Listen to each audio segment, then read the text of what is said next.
Hello guys, this is Master Madi. J'espère que vous allez superbement bien. On se retrouve aujourd'hui pour une nouvelle vidéo concernant notre, je crois, cinquième notion de grammaire. On va voir aujourd'hui les prépositions de lieu. Alors, lors de ma dernière vidéo, il s'agissait ici des prépositions de temps. Vous allez voir qu'on va réutiliser le même vocabulaire in, at, on dans le cadre, donc là, c'était dans la précédente vidéo, c'était dans le cadre de notions temporelles. Aujourd'hui, ce sera dans le cadre d'une notion d'espace, de lieu en fait. Vous allez voir qu'à travers cette vidéo, on va utiliser ces mêmes prépositions pour décrire des lieux. Dans le prochain slide qui suit, vous allez voir qu'il y a aussi d'autres prépositions pour exprimer un objet par rapport à un autre, un lieu par rapport à un autre. Donc, euh, donc voilà.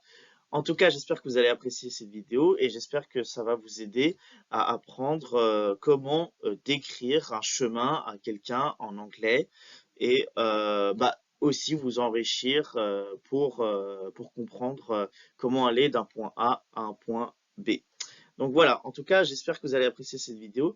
N'hésitez pas à mettre un pouce bleu, à lâcher un commentaire si vous avez apprécié la vidéo, à me rajouter sur mes réseaux sociaux Master Madi, sur Snapchat, YouTube, TikTok et Instagram. Et bah moi, je vous dis, allons à la vidéo, c'est parti. Donc, ici, sur ce slide-là, les prépositions de lieu, pardon. Donc là, comme vous pouvez le voir, j'ai mis en évidence deux objets. On a une petite boule et un cube. Donc là, l'idée, c'est de vous présenter du vocabulaire sur des prépositions d'un objet par rapport à un autre. Donc là, la boule est à l'intérieur du cube. Donc on va dire in, ça veut dire dans. Ensuite, the ball is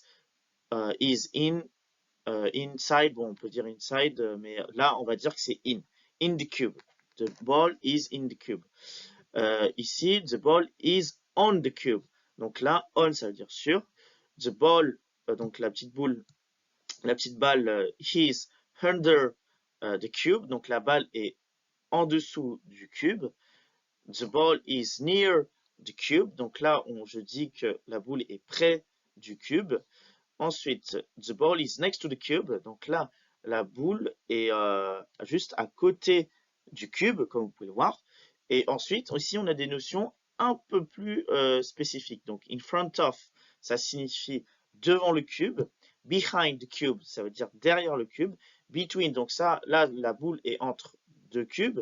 Et opposite to, ça veut dire qu'il y a un élément qui est à l'opposé d'un autre élément. Bon, là, on aurait très bien pu mettre la boule qui est à l'opposé du cube, mais là, c'est un cube qui est à l'opposé d'un autre cube.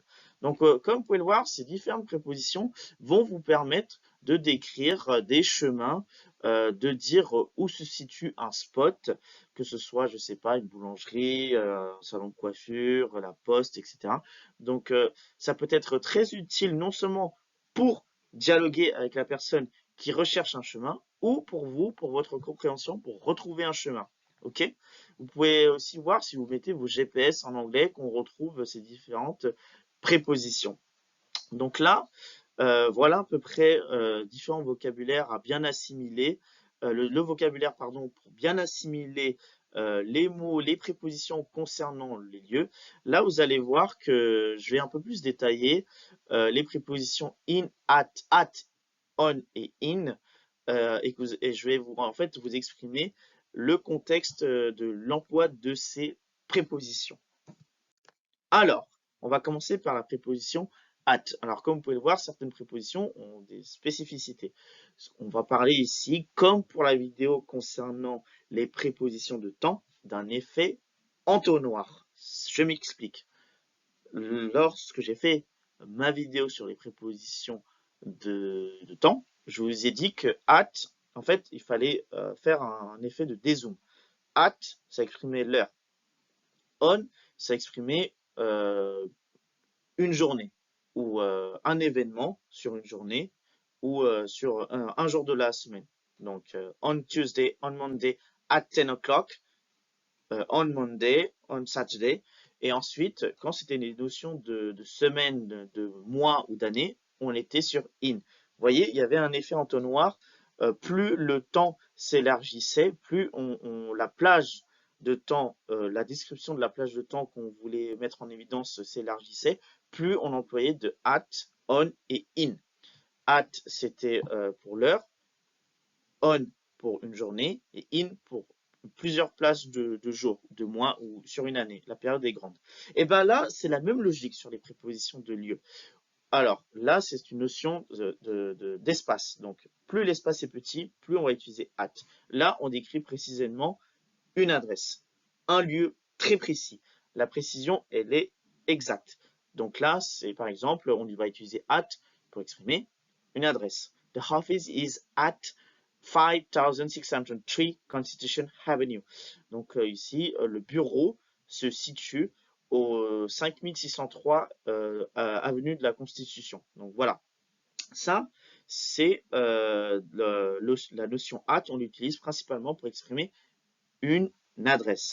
Ensuite, on a aussi on qui là permet de mettre en évidence une rue, mais toute une rue en fait. C'est pas juste une adresse, c'est toute une rue.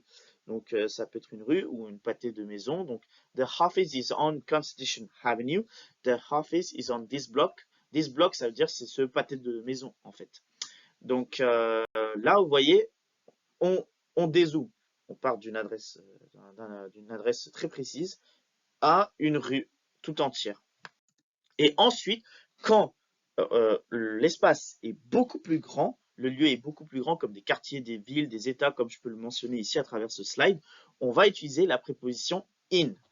The Sears Towers is the tallest building in Chicago.